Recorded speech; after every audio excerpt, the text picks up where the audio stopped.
Okay, I'm ready.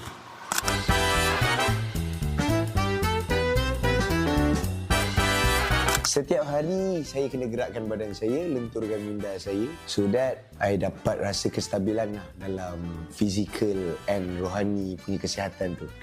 You get what I mean?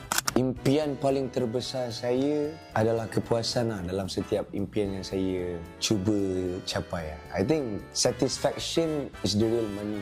5 tahun daripada sekarang, Muhammad Amirul Aiman bin Nur Azman dengan izinnya mungkin akan menjadi seorang pelakon filem yang sudah berlakon beberapa buah filem yang dia sangat sayangi naskah-naskah itu. Mempunyai lembaran bidang perniagaan yang agak stabil bersama dengan pasukan-pasukan yang dia sangat hormati dan juga kesihatan yang insya-Allah cuba usahakan untuk maintain daripada sekarang.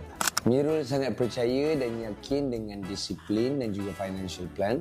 Setiap kali duit Mirul masuk ataupun hari gaji, Mirul akan pastikan sebahagian daripada duit itu akan Mirul masukkan ke dalam akaun simpanan. Simpan ni bukan sahaja untuk short term goals macam nak beli kereta, bercuti, tapi dia untuk long term goals macam untuk hari tua, family, emergency, beli rumah. Kita tak tahu apa yang jadi dekat future kan. Macam Mirul simpan secara konsisten dekat BSN SSP, sijil simpanan premium. Setiap kali hari gaji ataupun duit masuk, Mirul akan pastikan sebahagian percentage daripada duit-duit itu Mirul akan transfer ke BSN SSP, sijil simpanan premium.